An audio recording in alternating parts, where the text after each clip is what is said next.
Hi everyone, how are you all? I hope you are all doing a great job. So let's get started.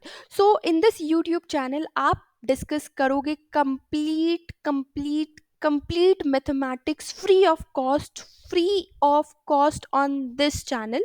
Class 10th का हम discuss करेंगे chapter 1 से chapter last probability तक, basic से लेके standard तक।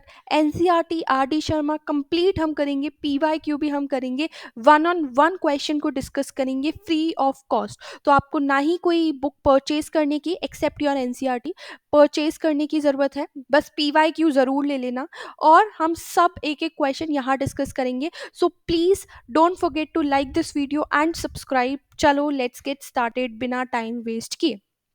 तो आज हम डिस्कस करने वाले हैं chapter number 1 of class 10, that is none other than real numbers. ठीक है, तो this is actually your part 1 जिसमें हम बेसिकली डिस्कस करने वाले हैं क्या बोलते हैं, रियल नंबर्स की तीन ही कॉन्सेप्ट है इसमें।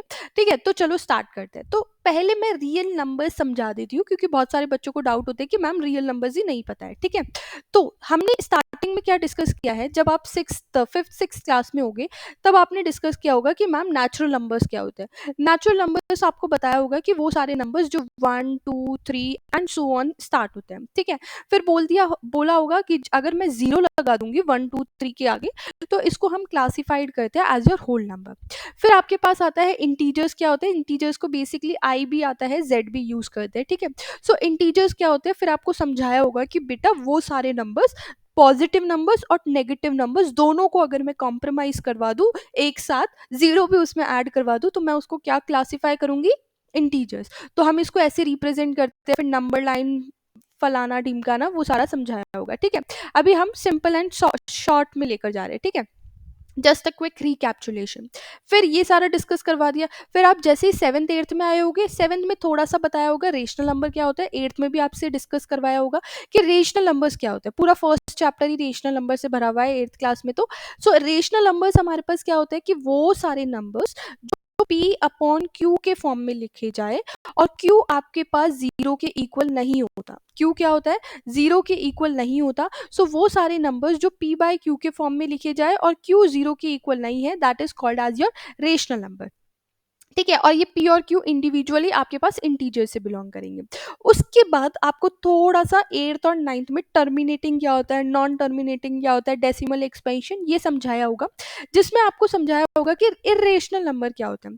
तो वो नंबर्स जो कि नॉन टर्मिनेटिंग नॉन रिपीटिंग होते हैं, जैसे मान लो √3 है, √2 है, √5 है, ये सब नॉन टर्मिनेटिंग होते हैं। इसकी वैल्यू 1.1415 एंड सो ऑन है। पाई की वैल्यू है 3.141516, ऐसे चलती जाती है। तो ये नॉन टर्मिनेटिंग है, ना ही टर्मिनेट हो रहे हैं, ना ही एंड हो रहे हैं, ना ही रिपीट हो रहे हैं। तो इसको हम क्लासिफाइड करते हैं इनटू इरेशनल नंबर। अब हम आते हैं कि फिर मैम रियल नंबर्स क्या होता है। ये तो आपने नेचुरल से लेकर इरेशनल तक समझा दिया। तो रियल नंबर्स क्या होता है? तो real numbers irrational numbers plus rational numbers को टुगेदर अगर मैं पढ़ना चाहूँ तो उसको हम रियल नंबर्स बोलते हैं। तो real numbers are basically the combination और sum of all rational numbers and irrational numbers will be classified in your real numbers. ठीक है, ये बात समझ आ गई, बेसिक से स्टार्ट कर दिया। तो अब हम चलते हैं, हम डिस्कस क्या करने वाले हैं इस चैप्टर में। इस चैप्टर में बेसिकली आपके पास आएगा ओवरव्यू में फर्स्ट कॉन्सेप्ट जो कि फंडामेंटल थ्योरम ऑफ अर्थमेटिक है, एक सिंपल सी स्टेटमेंट दे रखी है। उसके बाद एलसीएम और एचसीएफ जो इसी से ही रिलेटेड है, और फिर हम थर्ड डिस्कस करेंगे इरेशनल नंबर्स। प्रूफ कैसे करते हैं कि कोई नंबर, कोई √2 है वो इरेशनल कैसे होगा। ये वाला कॉन्सेप्ट हम बेसिकली पार्ट 2 में डिस्कस करेंगे। पार्ट 1 में केवल 1 और ये वाला 2 वाला डिस्कस करेंगे। ठीक है, चलो स्टार्ट करते हैं। अब आ गई हमारे पास क्या? Fundamental theorem of arithmetic. So fundamental theorem of arithmetic हमारे पास बोलती क्या है, पहले तो ये समझते हैं। ठीक है, तो let's see, every composite number can be expressed as a product of prime, and this factorization is unique apart from the order in which the prime factor occur. इसका मतलब क्या हुआ मैम? मुझे तो कुछ समझ नहीं आया।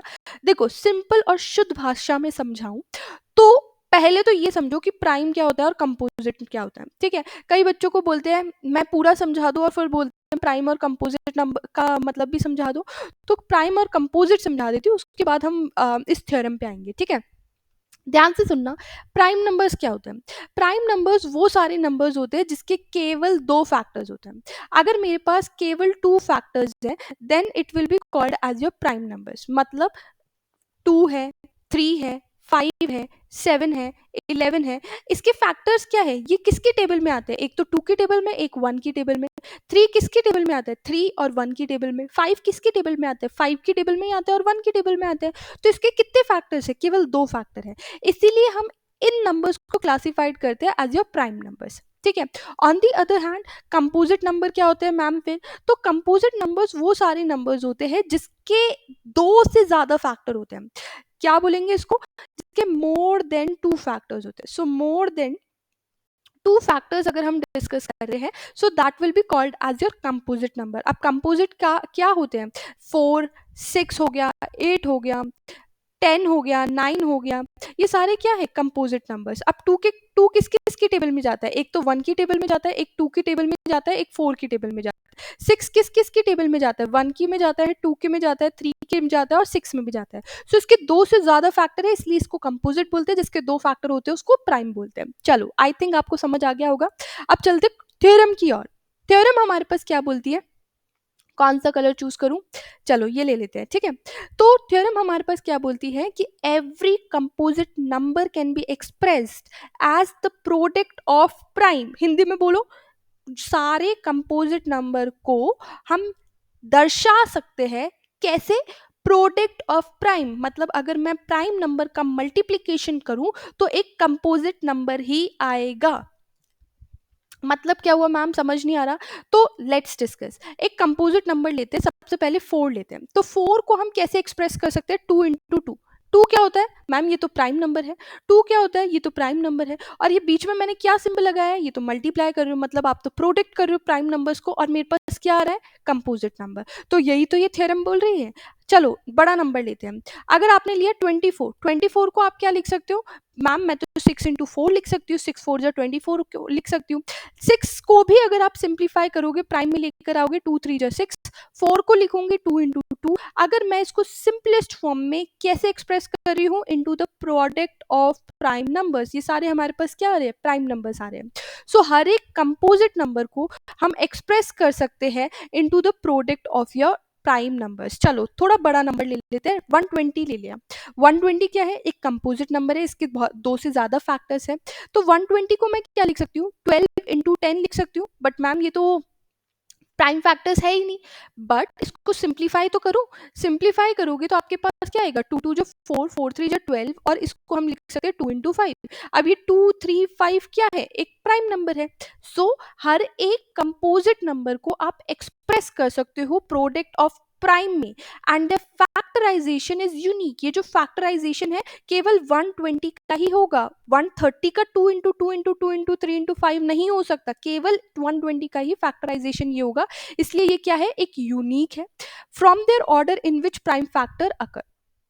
अब ऑर्डर आप कोई सा भी लिख सकते हो। आप इसको 2 इंटू 5 इंटू 3 इंटू 2 इंटू 2 भी लिख सकते हो, या आप अपनी मर्जी से भी अपना ऑर्डर लिख सकते हो। ऑर्डर पे डिपेंड नहीं करता, बट प्राइम फैक्टर जो आएंगे वो यूनिक आएंगे। ये एक सिंपल सी थ्योरम है। कंपोजिट नंबर को एक्सप्रेस कर सकती हो as a product of prime numbers. मेरे ख्याल से सबको बात समझ आती है। अब बात आ जाती है कि मैम ये स्टेटमेंट को प्रूफ कैसे करेंगे? बेटा इसको प्रूफ करने का कोई मेथड नहीं है, कोई प्रूफ करने के लिए नहीं पूछता है। आपको केवल और केवल इसकी स्टेटमेंट याद रखनी है। ये आज तक पूछा नहीं गया है, बट कॉन्सेप्ट है बेटा, कॉन्सेप्ट। कॉन्सेप्ट क्या है? कंपोजिट को आप एक्सप्रेस कर सकते हो प्रोडक्ट ऑफ प्राइम में, केवल स्टेटमेंट याद रखना। बाकी प्रूफ व्रूफ कुछ नहीं पूछा जाएगा। इसमें मैं बता देती हूँ, केवल 2 तरह के क्वेश्चंस आते हैं, उसके अलावा क्वेश्चंस आएंगे ही नहीं, ठीक है। दैट्स माई गारंटी, ठीक है। चलो स्टार्ट करते हैं विद द कॉन्सेप्ट। अब आता है कि पूछा एक्चुअली क्या जाता है by the boards of, boards पूछते क्या है इस चैप्टर में से, ठीक है। तो हमारे पास बेसिकली आता है concept of LCM and HCF. अब आप बोलोगे कि मैम ये तो बच्चों वाला कॉन्सेप्ट है, हम तो पहले से ही पढ़ के आ चुके हैं। बच्चों वाला है तो आप बेझिझक स्किप कर लो या फास्ट फॉरवर्ड में देख लो, बट अगर आप अच्छे से समझना चाहते हो, फुल मार्क्स लेकर आने चाहते हो, तो प्लीज़ इसको स्किप मत करना और ध्यान से देखना, मैं इसी में ही सारा कॉन्सेप्ट समझा दूंगी, ठीक है। अब देखो एलसीएम और एचसीएफ होता क्या है। कोई दो नंबर्स लो, 12 और 18, ठीक है। आपने 12 का एलसीएम निकाला, सो एलसीएम जो होगा 12 का वो बेसिकली होगा कितना, 2 × 2 × 3। जिसको नहीं आता डायरेक्ट निकालना, आप ऐसे प्राइम फैक्टराइजेशन मेथड से भी निकाल सकते हो। 2 6 12, 2 3 6, 3 1 3। अभी मैं डायरेक्ट कर रही हूँ, ठीक है। 18 का आपके पास क्या होता है, दिस इज फॉर 12। सिमिलरली 18 का क्या होगा, 3 3 9, 9 2 18, सो दिस इज फॉर 18। अब आती है हमारे पास बात कि एलसीएम और एचसीएफ इस चैप्टर में आप कैसे निकालोगे। अब आपको इस चैप्टर में 12 और 18 बच्चों वाला कॉन्सेप्ट तो देंगे नहीं, आपको थोड़े बड़े नंबर्स देंगे। तो आपको क्या करना है, अगर आपको एलसीएम निकालना है तो आप 12 को लिखोगे पावर्स में, एक्सपोनेंट्स एंड चैप्टर वाला या एक्सपोनेंट्स एंड पावर वाला चैप्टर याद रखना। 12 को लिख सकते हो 2 × 2 × 3। 18 को लिख सकते हो 2 × 3 की पावर 2, ठीक है। तो एलसीएम हमारे पास क्या होगा, इसकी हाईएस्ट पावर देखनी है। पहले 2 की हाईएस्ट पावर देखो, हर एक नंबर की हाईएस्ट पावर देखो। क्या कॉन्सेप्ट है, आपको क्या देखना है, हर एक नंबर की हाईएस्ट पावर देखनी है, ठीक है। उस हाईएस्ट पावर वाले नंबर को नोट डाउन करना है। तो 2 की हाईएस्ट पावर क्या आ रही है, 2, तो मैं 2 की पावर 2 को नोट डाउन करूंगी। 3 की हाईएस्ट पावर कौन है, 3 की पावर 1 या 3 की पावर 2, ऑफ कोर्स 3 की पावर 2, तो उसको मुझे नोट डाउन करना है। And here we got the LCM. LCM क्या होगा, 2 2 4, 3 3 9, मतलब एलसीएम आएगा आपके पास 36। बात समझ आती है, कोई डाउट कंफ्यूजन, मेरे हिसाब से नहीं होना चाहिए, ठीक है। उसके बाद आते हैं, मैम ये तो हो गया एचसीएफ एलसीएम। अब एचसीएफ क्या होता है, एचसीएफ भी बहुत सिंपल होता है। एचसीएफ बेसिकली क्या होता है कि जो स्मॉलेस्ट पावर होती है वो नोट डाउन करनी है, मतलब कॉमन देखना है अब आपको। तो अब आपको क्या देखना है, कॉमन देखना है या स्मॉलेस्ट पावर को नोट डाउन करना है जो दोनों में आ रहे हैं। ऐसे नहीं अगर इधर 5 आ रहा है इधर नहीं आ रहा तो मैम 5 तो स्मॉलेस्ट पावर है, नहीं, दोनों में आपको कॉमन देखना है। अब देखो 12 में क्या कॉमन है, इन दोनों में क्या कॉमन है, 2 कॉमन है। 12 को सिंपल भाषा में समझाऊं तो 2 × 2 × 3 लिख सकते हैं। 18 आप 2 × 3 × 3 लिख सकते हो, ठीक है। तो आपको क्या करना है, आपको कॉमन लेकर आना है। कॉमन क्या होगा, इसमें होगा आपके पास 2 और 3, तो इसका एचसीएफ क्या आएगा, 2 × 3 = 6। बात समझ आई, सिंपल एंड स्वीट समझाया है। एलसीएम में आपको हाईएस्ट पावर लेनी है, एचसीएफ में आपको कॉमन लेना है दोनों में से, ठीक है। एक में हाईएस्ट पावर आ रही है, एक में लोएस्ट पावर आ रही है, दूसरे में नहीं आ रही, तो लोएस्ट पावर नहीं लेनी, आपको कॉमन लेना है दोनों टर्म्स में से। 3 टर्म है तो तीनों में कॉमन, 3 टर्म्स है तो तीनों में आपको हाईएस्ट पावर क्या आ रही है, एलसीएम और एचसीएफ निकलेगा। बात समझ आती है, कोई कंफ्यूजन नहीं है। चलो शाबाश, आगे बढ़ते हैं। आगे हम डिस्कस करते हैं एक बहुत इंपॉर्टेंट फॉर्मूला जो हम यूज करने वाले हैं इस चैप्टर में in most of the question. देखो फॉर्मूला आपके पास क्या बोलता है कि प्रोडक्ट जो होगा दो नंबर्स का, जिसका मैं एलसीएम और एचसीएफ निकालूंगी, वो एक्चुअली इक्वल होता है एलसीएम इंटू एचसीएफ के। क्या बोला मैंने, कि अगर मैं प्रोडक्ट निकाल रही हूँ दो नंबर का, तो वो उसके एलसीएम और एचसीएफ के इक्वल आएगा। मतलब मैम अगर मैं 12 × 18 का मैंने निकाला है, दो नंबर ले लिए 12 × 18, तो ये किसके इक्वल होगा, इसका एलसीएम कितना आया, एलसीएम आया 36, एचसीएफ कितना आया, एचसीएफ आया 6, तो 36 × 6 ये दोनों इक्वल होंगे। अब आप करके देख लो 12 × 18 कितना होता है, व्हाट इज 12 × 18 करके देख लो। सो 8 × 16 1, 8 1 8 9, 1 2 2। अरे तुम कॉपी पेन मत चलाओ, मैं सारा सॉल्व करके दिखाती हूँ। So it is 9 10 11, 8 2 16 1, 8 1 8 9, 1 2 2, 1 1 1, yes perfect, 9 10 11 1 और ये 2 1 6। और 36 को 6 से करोगे तो 6 6 36, 3 6 3 18 19 20 21। क्या ये आ रहे हैं इक्वल या नहीं आ रहे। So this formula is valid only for 2 numbers. कौन से दो नंबर्स है, ध्यान से समझना, कौन से दो नंबर्स है, ये केवल दो नंबर्स पे वैलिड होता है। अगर आपके पास दो नंबर्स है, कोई से भी दो नंबर्स है, उन दोनों का प्रोडक्ट आपके पास उसके एलसीएम और एचसीएफ के इक्वल होगा। बात समझ आई। अब मैम 3 नंबर्स पे अप्लाइड होता है ये? नहीं, बिल्कुल भी नहीं। अगर आप बोलो A into B into C LCM into HCF के इक्वल आए, तो माय डियर फ्रेंड ये बिल्कुल गलत होगा, बिल्कुल भी एप्लीकेबल नहीं होता। ये हर कंडीशन में ट्रू होता है, ये हर कंडीशन में ट्रू नहीं होता। इसलिए हम इसको जनरलाइज फॉर्म में लेते हैं, ये कभी भी नहीं पूछा जाएगा। इसका आपको इंडिविजुअली एलसीएम निकालना पड़ेगा, इंडिविजुअली एचसीएफ निकालना पड़ेगा, and then you can solve it out. I hope ये बात समझ आती है, कोई डाउट नहीं है, कंफ्यूजन नहीं है। चलो मूविंग फॉरदर, अब आपके पास आता है question number 1, that is example number 1। NCERT खोल लो, देख लो एग्जाम्पल नंबर 1 यही दे रखा है या नहीं दे रखा। तो चलो शुरू करते हैं। अब कैसे सॉल्व करेंगे, पहले तो समझा देती हूँ दे क्या रखा है। कंसीडर द नंबर, अच्छा सा कलर चूज कर लेते हैं, चलो ये कलर चूज करते हैं, येलो, येलो ले लेते हैं, ठीक है। So consider the number 4 raised to power n, n is a natural number, check whether there is any value of n for which 4 raised to n and with digit 0। मतलब कुछ समझ ही नहीं आया। अरे बेटा 4 raised to power n की and digit बोले तो क्या इसकी वंस प्लेस पे कभी भी जीरो आएगा या नहीं, ये आपको चेक करना है। जीरो आएगा यस और नो, ठीक है, ये आपको चेक करना है। इसकी वंस डिजिट बतानी है, क्या एन की वैल्यू अगर मैं नेचुरल नंबर रखूंगी और उसकी वंस डिजिट पे जीरो आ रहा है या नहीं आ रहा है, ये आपको चेक करके बताना है। तो कैसे चेक करेंगे, देखो सबसे पहले आप एन की वैल्यू रखो 1। देखो एन की वैल्यू अगर मैं 1 रखूंगी तो 4 रेज टू पावर 1 कितना होता है 4। एन की वैल्यू अगर मैं 2 रखूंगी तो 4 रेज टू पावर 2 किसके इक्वल होता है 16। एन की वैल्यू अगर मैं 3 रखूंगी तो 4 रेज टू पावर 3, सबको समझ आ रहा है ना, 4 रेज टू पावर 3 को कैसे लिखूंगी, 4 इंटू 4 इंटू 4। क्यों लिखूंगे ऐसा, एक्सपोनेंट्स इन पावर में लिख कर आए हो, पढ़कर आए हो कि किसी की भी पावर 3 उसको 3 टाइम मल्टीप्लाई करने के इक्वली होता है, ठीक है। तो 4 रेज टू पावर 3 क्या होता है, 16 4 जा 64।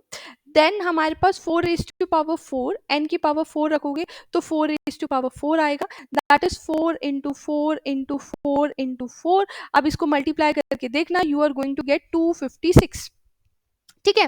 अब आपको ये देखना है कि क्या इसकी एंड डिजिट पे क्या आ रहा है, इसकी एंड डिजिट पे आ रहा है 4 6 4 6। आगे भी करूंगी तो मेरे पास एक ही पैटर्न रिपीट हो रहा है 4 6 4 6। सो इसका मतलब ये कभी भी जीरो, मतलब इसकी एंड डिजिट या वंस प्लेस पे कभी भी जीरो नहीं आएगा। तो आप क्या बोलोगे, सिंस द एंड डिजिट, आप एग्जाम में कैसे लिख कर आओगे, since the end digit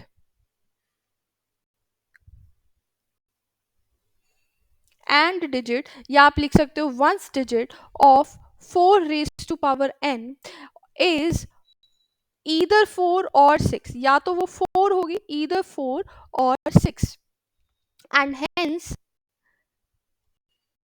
hence it can not end with 0।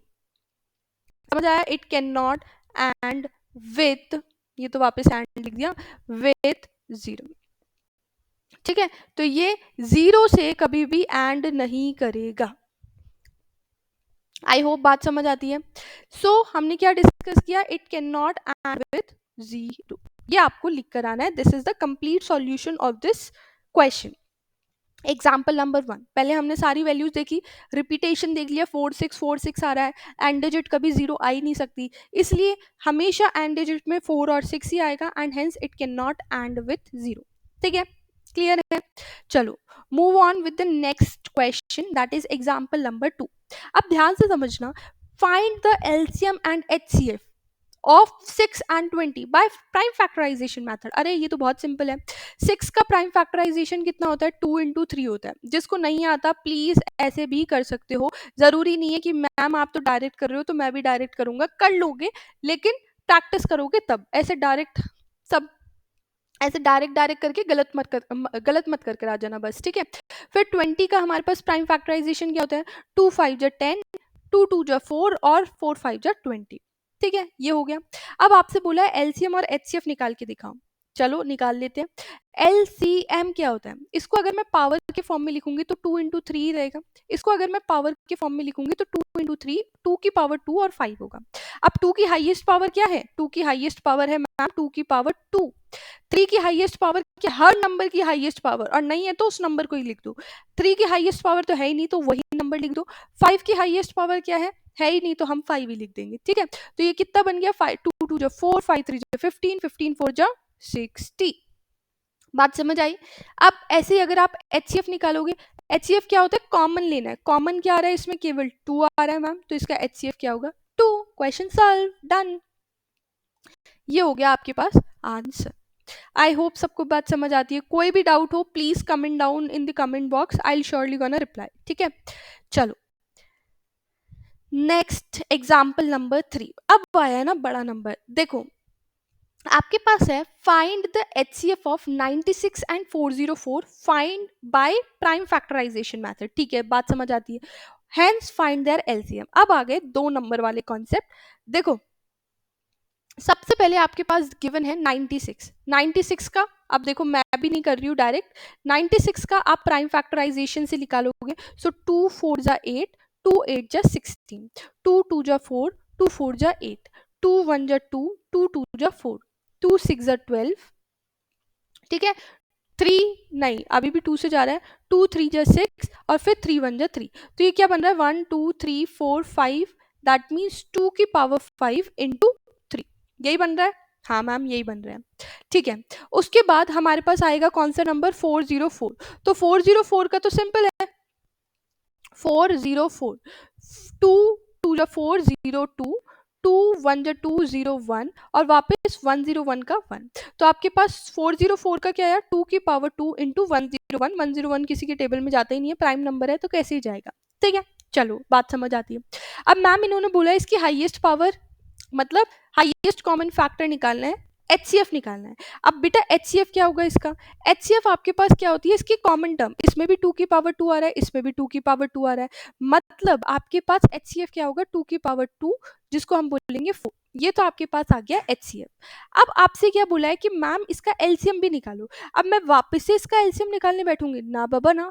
अब मैं सिंपल एलसीएम कैसे निकालूंगी, हमने फॉर्मूला डिस्कस किया है कि एलसीएम इंटू एचसीएफ किसके इक्वल होता है, ए इंटू बी के, मतलब product of those two numbers will be equals to LCM into HCF. Ma'am मेरे पास एलसीएम तो है नहीं, तो एलसीएम को एज इट इज लिख दो।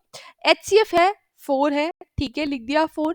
ए आपके पास नंबर, इसको ए ले लो इसको बी ले लो या आपकी मर्जी जिसको जो लेना है। इसको 96 लिया, इसको 404 ले लिया। कोई भी चीज मल्टीप्लाई में है इक्वल्स टू के यहाँ पे आ जाती है डिवाइड में, तो आपके पास एलसीएम क्या होगा, 96 मल्टीप्लाई 404 डिवाइडेड बाय 4। ये चीज याद रखना कि अगर इक्वल्स टू साइन है, ये प्लस में है ये माइनस में चला जाएगा, माइनस वाला प्लस में चला जाएगा, मल्टीप्लाई वाला डिवाइड में चला जाएगा, डिवाइड वाला मल्टीप्लाई में चला जाएगा, एंड वाइस वर्सा भी है, ठीक है। यहाँ से आ जाओगे तब भी सेम रूल ही है, ठीक है। चलो ये बात समझ आती है। अब इसको सिंपल काटा पीटी कर लो, 4 1 जा 4, 0 4 1 जा 4, मल्टीप्लाई करो एंड गेट योर आंसर, ठीक है। I will wait for your answer to come in the comment box. क्या आंसर आएगा फटाफट बता दो, वीडियो को पॉज करके जल्दी से सॉल्व कर लो और बता दो इसका फटाफट आंसर क्या होगा। 96 into 101 is equals to, it will come as 9696. Good job to all those who gave the right answer. ठीक है, समझ आया अच्छे से, कॉन्सेप्ट भी लगा लिया और इजी भी हो गया, ठीक है। चलो आगे चलते हैं विथ एग्जाम्पल नंबर 4। अब एग्जाम्पल नंबर 4 क्या बोलते हैं, find the LCM and HCF of 670 to 120 using prime factorization method। अब आपको नंबर्स क्या क्या बोले, एक तो बोला है 6, एक बोला है 72 और एक बोला है 120। इसका एलसीएम भी निकालो और एचसीएफ भी निकालो, ठीक है निकाल लेंगे कोई बात नहीं है। लेकिन मैं एक क्वेश्चन करूंगी, रेडी रहना उस क्वेश्चन के लिए, ठीक है।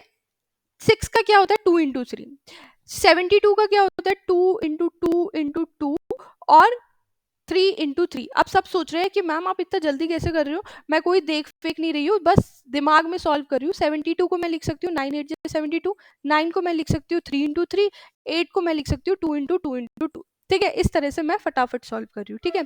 उसके बाद 120 को मैं कैसे लिख सकती हूँ 2 इंटू 5 और 12 को मैं लिख सकती हूँ 2 इंटू 2 इंटू 3, हो गया 120 का भी। इसको थोड़ा सा उसके फॉर्म में लिख दो, 2 इंटू 3 पावर्स के फॉर्म में, ये 2 की पावर 3 और 3 की पावर 2 और ये आ गया 2 की पावर 3 और 3 इंटू 5, ये बात समझ आती है, ठीक है। अब सबसे पहले हमको निकालना है इसका एलसीएम, आपकी मर्जी एलसीएम निकालो या एचसीएफ निकालो, ठीक है। एलसीएम निकालने का सिंपल फंडा मैंने क्या बताया आपको, हाईएस्ट पावर लेनी है, क्या लेनी है, हाईएस्ट पावर लेनी है हर नंबर की। अब बताओ 2 की हाईएस्ट पावर क्या है, 2 की पावर 3, 2 की पावर 3 और 2 की पावर 1। हाईएस्ट पावर क्या है, 2 की पावर 3, 3 हाईएस्ट पावर है तो हमने 2 की पावर 3 लिख दिया। उसके बाद 3 की हाईएस्ट पावर क्या है, 3 की पावर 1, 3 की पावर 1 और 3 की पावर 2। हाईएस्ट क्या है, 3 की पावर 2। और 5 की तो कोई हाईएस्ट पावर है नहीं, लेकिन उसको भी लेना है। हाईएस्ट पावर नहीं है मतलब वो नंबर खुद आएगा। चलो मल्टीप्लाई कर दो, 2 टू जा 4 टू जा 8, 3 3 जा 9 इंटू 5, मल्टीप्लाई करो, व्हाट इज 9 8 जा 9 8 जा 72, 72 को अगर आप 5 से मल्टीप्लाई करोगे, व्हाट इज 72 इंटू 5, 72 को अगर आप 5 से मल्टीप्लाई करोगे इट इज 360, ठीक है। आ गया आपके पास एलसीएम। अब कौन कौन आप में से ये सॉल्व करने वाला है, ए into B into c is equals to LCM into HCF.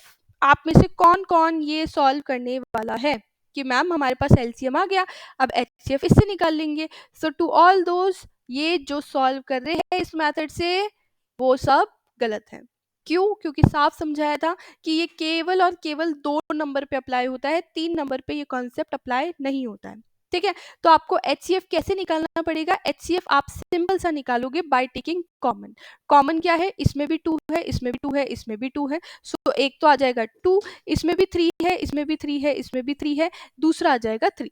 तो आपके पास एचसीएफ क्या आएगा, HCF will be 6 and LCM क्या आएगा 360। मेरे ख्याल से बात सबको समझ आती है। अगर डाउट है तो कमेंट डाउन कर लेना, मैं जवाब दे दूंगी। And let's get back to the next question. चलो अब हम आ गए हैं एक्सरसाइज पे। अब एक्सरसाइज क्या बोलती है, एक्सरसाइज 1.1 क्वेश्चन नंबर 1 हमारे पास बोलता है कि express each number as a product of its prime factor. मतलब आपको हर एक नंबर को एक्सप्रेस करना है, कैसे, प्रोडक्ट ऑफ प्राइम फैक्टर। ये तो देखा देखा सा लग रहा है, what is product of prime factors, हमने थ्योरम में भी डिस्कस किया था। प्रोडक्ट ऑफ प्राइम फैक्टर्स मतलब प्राइम फैक्टर्स के मल्टीप्लीकेशंस के फॉर्म में रिप्रेजेंट करना है। मतलब जैसे हम 6 को 2 इंटू 3 लिखते थे, वैसे ही 140, 156, 385, 3825 इन सबको भी इनके प्राइम फैक्टर्स के फॉर्म में लिखना है, ठीक है। तो चलो शुरू करते हैं। देखो सबसे पहले हम डिस्कस करते हैं 140 का। 140 को आप कैसे एक्सप्रेस करोगे, आइदर आप डायरेक्ट कर लो 114 इंटू 10 से, एंड फिर लिख दो 2 7 जो 14 होता है और 2 5 जो 10 होता है। तो हमारे पास प्रोडक्ट ऑफ प्राइम फैक्टर क्या आएगा, 2 की पावर 2 इंटू 5 इंटू 7। एक ये डायरेक्ट मैथड, बिना किसी प्रॉब्लम के आप डायरेक्टली निकाल सकते हो। दूसरा आपके पास आएगा प्राइम फैक्टराइजेशन वाला मेथड। 156 आप प्राइम फैक्टराइजेशन करोगे, 156 2 8 जो 16, नहीं 2 7 जो 14 होगा ना, 2 8 जो 16 कैसे हो सकता है, ठीक है। तो आपके पास आएगा 2 7 जो 14, 15 2 8 जो 16, देन 2 3 जो 6, 7 2 9 जो 18, देन 3 1 जो 3, 3 3 जो 9 एंड 13 3 जो 13 9। तो आपके पास क्या आया, 156 2 इंटू 2 इंटू 3 इंटू 30। मेरे ख्याल से बात सबको समझ आती है। इसी तरह से आप किसका करोगे, आप कर सकते हो 3825 का, 3825 का कर लोगे, 3825 अगेन 5 की टेबल से कर लो, पहले 5 या 3 की टेबल से कर लो। 5 7 जो 35, 36 37 38 32, दैट मीन्स 5 6 जो 33, 2 5 5 जो 25। अगेन 5 की टेबल से देखो, 5 1 जो 5 6 7, 5 5 जो 25 26 एंड 5 3 जो 15। अब 153 किसकी टेबल में जाता है, 3 की टेबल में जाता है मैम। 3 5 जो 15, 3 1 जो 3, 3 5 जो 15, 3 1 जो 3। हाँ अब 51 किसकी टेबल में जाता है, फिर से 3 की टेबल में जाता है। 3 1 जो 3, 4 5, 3 7 जो 21। अब लास्ट 17 किसकी टेबल में जाता है, 1 की टेबल में।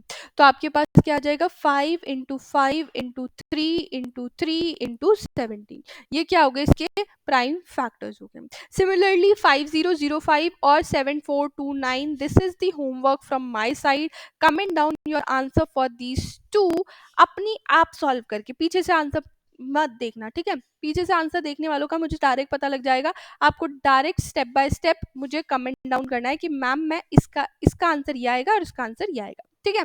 आई will wait for your answers to come. चलो, आई होप ये क्वेश्चन अच्छे से क्लियर है। प्रोडक्ट ऑफ प्राइम फैक्टर्स करना है, ठीक है। अच्छा, नेक्स्ट क्वेश्चन आपके पास क्या है?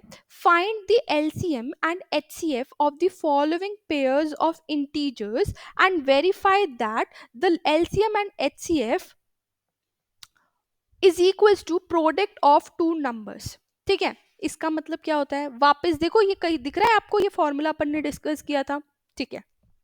देखो, पहले हम स्टार्ट करते हैं फर्स्ट पार्ट से। इसने क्या बोला है? Find the LCM and HCF. तो 26 और 91 का आपको क्या निकालना है? एलसीएम निकालना है और एचसीएफ निकालना है, ठीक है। 26 को पहले प्राइम फैक्टराइज कर लेते हैं। 2 इंटू 13 होता है 26, और ये इसके फैक्टर्स हो जाएंगे। ये क्या आएगा? 2 4 जा 8, 2 8 जा 16, देन 2 2 जा 4, 2 4 जा 8, फिर 2 12 जा, 2 6 जा, 2 3 जा एंड 3 1 जा, ठीक है। अभी मैंने डायरेक्ट किया है, आप प्राइम फैक्टराइजेशन जो टेबल जो प्राइम फैक्टर्स करते हैं उसी से भी कर सकते हो, ठीक है। अब आपसे सबसे पहले क्या बोला है? एलसीएम निकालो। एलसीएम, इसकी पावर क्या है? 2 की पावर 5, इसका क्या है? 3, इसका क्या है? 2 इंटू 13। तो एलसीएम में आप क्या लिखते हो? उसकी हाईएस्ट पावर 2 की क्या है? 2 की पावर 5। फिर आपके पास 3 की पावर क्या है? 1, और 13 की पावर क्या है? 13। इसको मल्टीप्लाई करो, आपके पास क्या आ जाएगा? इसका एलसीएम। उसके बाद एचसीएफ कैसे निकालते हैं? एचसीएफ हम निकालते हैं मैम इसका कॉमन लेके। कॉमन तो आपके पास केवल 2 आ रहा है, दैट मीन्स आपके पास क्या हो गया? एचसीएफ 2 हो गया।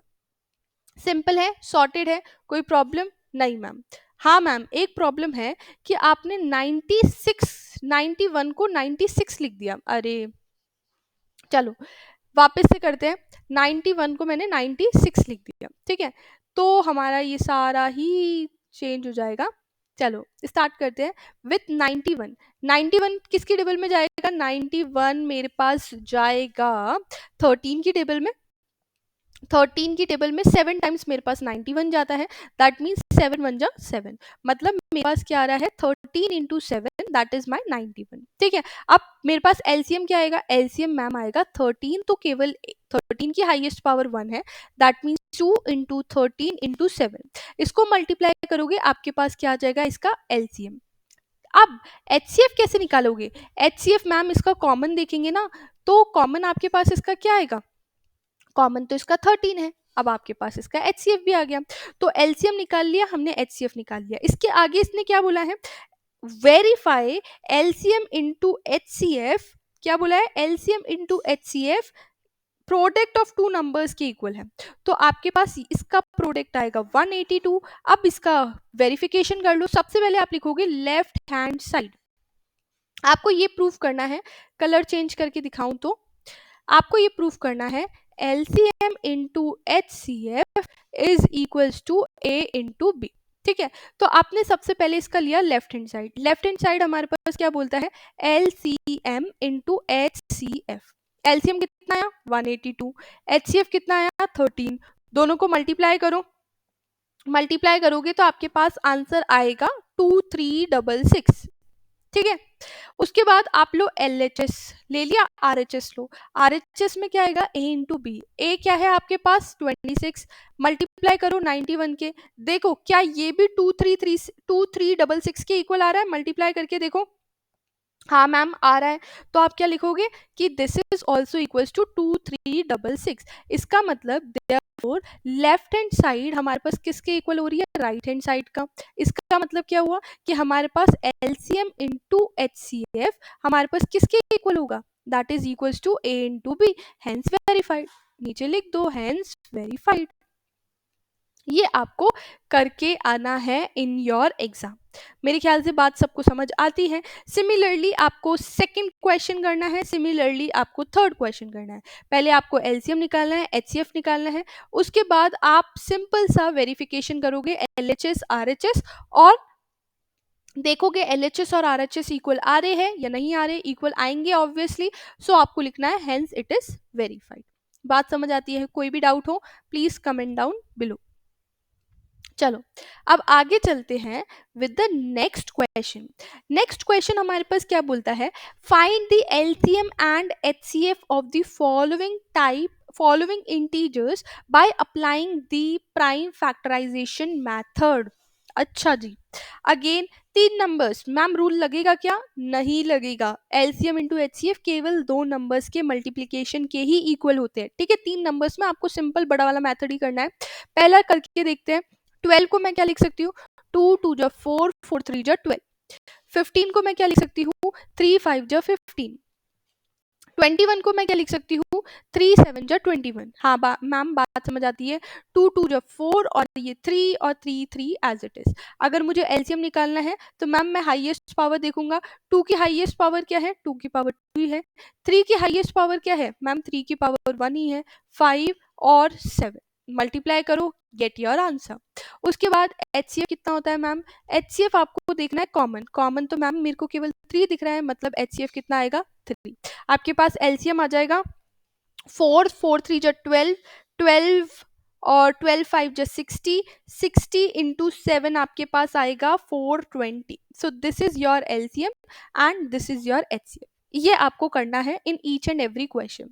सिमिलरली क्वेश्चन नंबर 2 अगर आप फाइंड करने की कोशिश कर रहे हो तो 17 का आपके पास केवल 17 इंटू 1 होगा, 23 का आपके पास 23 इंटू 1 होगा और 29 का आपके पास 29 इंटू 1 होगा। प्राइम नंबर है बेटा, तो एचसीएफ आपके पास कितना आएगा, एचसीएफ आपके पास 1 आएगा। एलसीएम कितना आएगा, एलसीएम बेटा आपको तीनों को मल्टीप्लाई करना पड़ेगा। 17 को मल्टीप्लाई करना पड़ेगा 23 से, 23 को मल्टीप्लाई करना पड़ेगा 29 से।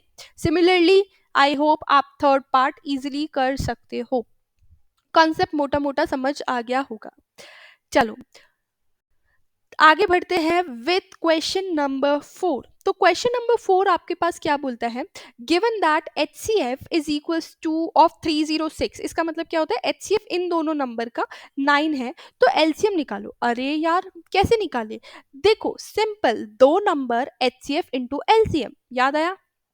हाँ वही अप्लाई करेंगे। A इंटू बी किसके इक्वल होता है मैम, एलसीएम इंटू एचसीएफ के इक्वल होता है। हाँ जी बहुत सही। अब नंबर्स कौन कौन से गिवन है, आप एक नंबर को ले लो A, दूसरे नंबर को ले लो B। ठीक है मैम ले लिया। एचसीएफ आपको गिवन है 9 और एलसीएम आपको निकालना है। एलसीएम कैसे निकालोगे, एलसीएम मैम 9 मल्टीप्लाई में है, इधर जाएगा तो डिवाइड हो जाएगा।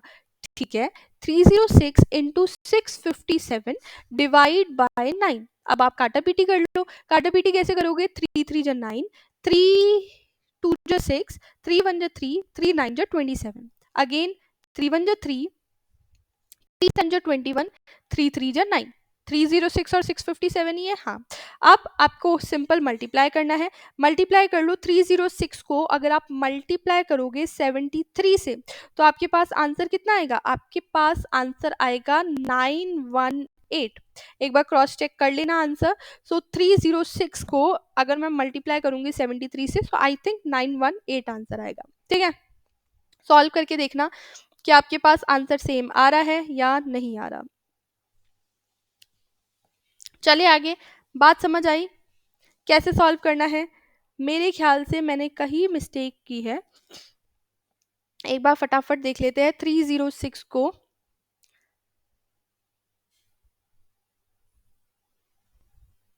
हाँ मैंने काटा पीटी सही की है।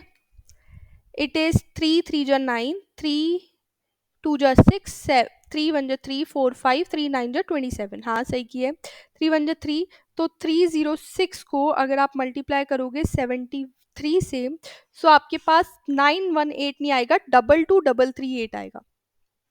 क्या आएगा, 22338, 22338। This is your answer. ठीक है, ये मल्टीप्लीकेशन होगा। अगर जिसने 918 लिखा दैट मीन्स बेटा तुम तो कॉपी कर रहे हो। ठीक है, और जिसने दिमाग लगा के बोला कि नहीं मैम ये तो 22338 आएगा, देन वेल डन, तुम सॉल्व कर रहे हो तो खुद। ठीक है, ये बात समझ आती है? समझ आया, सिंपल कॉन्सेप्ट लगाया, A into B is equal to LCM into HCF. चलो आगे बढ़ते हैं विथ नेक्स्ट क्वेश्चन, अरे ये तो करा हुआ दिख रहा है। हाँ, ये एग्जाम्पल नंबर 1 हमने डिस्कस किया था। क्या डिस्कस किया था कि check whether 6 raise to power n can end with the digit 0। And मतलब इसके क्या वंस प्लेस पे 0 आएगा या नहीं आएगा। तो मैम चेक कर लेते हैं। अगर कोई देख के ही बता सकता है कि नहीं मैम नहीं आएगा, देन वेल एंड गुड। नहीं तो आप क्या करोगे, 6 रेज टू पावर n है, n की वैल्यू पहले 1 रखोगे, तो 6 की पावर 1 क्या होगा 6। n की वैल्यू 2 रखोगे, 6 की पावर 2 क्या होगा 36। n की वैल्यू 3 रखोगे, 6 की पावर 3 क्या होगा 216।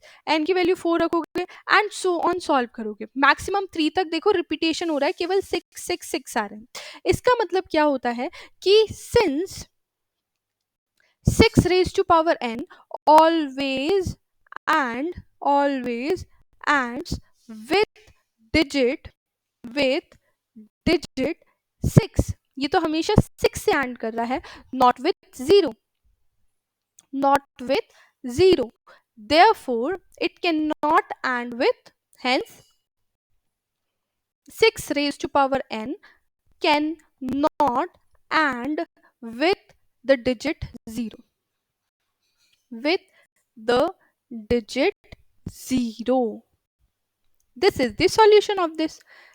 अब कई क्वेश्चन कई बुक्स में ऐसे भी लिखा होता है कि 6 रेज टू पावर n को आप 2 रेज टू पावर n और 3 रेज टू पावर n भी लिख सकते हो, और 3 और 2 के फैक्टर्स में कभी भी एंड डिजिट में 0 नहीं आएगा, इसलिए हम ये 6 रेज टू पावर n 0 से एंड नहीं करता। Either you can follow this और यू कैन फॉलो दैट, ठीक है, बट सिंपल सॉर्ट है 1 2 3 4 लिखो, रिपीटेशन 6 का हो रहा है, तो ये 6 की पावर n कभी भी 0 से एंड कर ही नहीं सकता।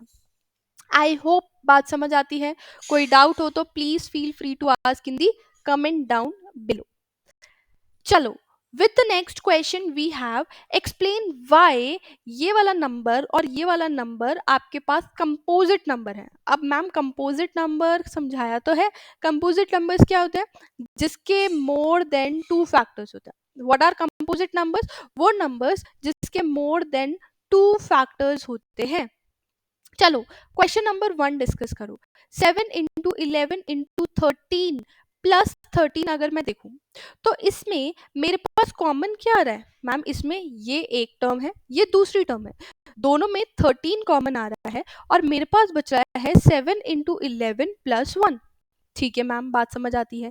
तो 13 into 7, 11 times 7 that is 77, 77 plus 1 that is 78, और 78 इंटू 1 मतलब 2 फैक्टर तो यहीं पे हो गए, एक फैक्टर इसका 1 होगा और एक फैक्टर इसका वो नंबर खुद होगा। That means since it has more than 2 factor, इसके क्या हो गए, since it has more than 2 factor, 78 के भी आप फैक्टर्स कर सकते हो, तो आप क्या बोलोगे, since it has more than 2 factors, more than 2 factors, more than 2 factor समझ आए। अगर कई बच्चे बोल रहे होंगे मैम 13 और 78 ही तो है फैक्टर्स, नहीं बेटा 1 हर किसी का फैक्टर होता है, और इन दोनों को नंबर को मल्टीप्लाई करोगे तो वो भी तो एक नंबर आएगा जो उसकी टेबल में जाएगा, जो इसको डिवाइड कर रहा होगा, जिससे ये डिवाइड कर रहा होगा, तो दैट मीन्स ये सारे इसके फैक्टर होंगे। ऊपर से 78 को अगर आप ब्रेक करोगे तो वो भी उनके फैक्टर्स हो जाएंगे, 2 भी एक इसका नंबर का फैक्टर है, इसका मतलब इसके पास 2 से ज्यादा फैक्टर है, हेंस इट इज कंपोजिट। क्या है, हेंस इट इज कंपोजिट। ये क्या है, कंपोजिट। बात समझ आती है। सिमिलरली आपको सेकंड वाला पार्ट सॉल्व करना है। सेकंड पार्ट कैसे सॉल्व करोगे, सिंपल है।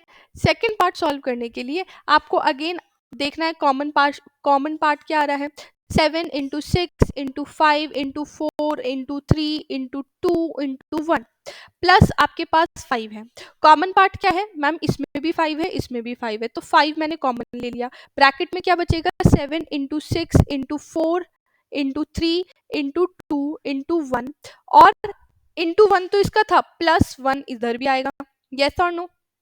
अब आप बोलोगे मैम इसको अगर हम सॉल्व करेंगे तो आपके पास क्या आएगा, 5 इंटू 7 6 42, 42 इंटू 4 3 जो 12, 12 2 जो 24, तो दैट मीन्स अगर आप 42 को 24 से मल्टीप्लाई करोगे तो आपके पास आएगा 1008, 1008।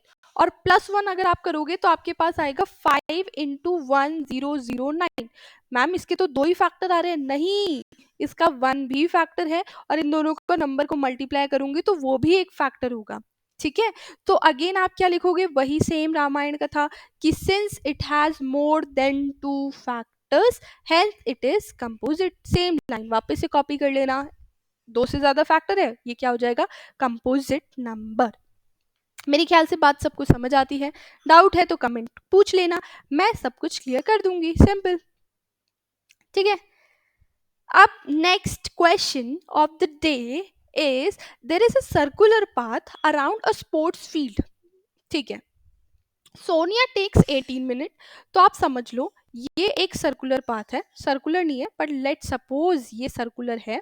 ठीक है, तो सर्कुलर पाथ में सोनिया यहां से स्टार्ट करी है, सोनिया राउंड कंप्लीट कर रही है, सोनिया कंप्लीट कर रही है 18 मिनट्स में एक राउंड, वही रवि कंप्लीट कर रहा है 12 मिनट्स में। ठीक है, रवि कंप्लीट कर रहा है 12 मिनट्स में, सोनिया कंप्लीट कर रही है 18 मिनट्स में।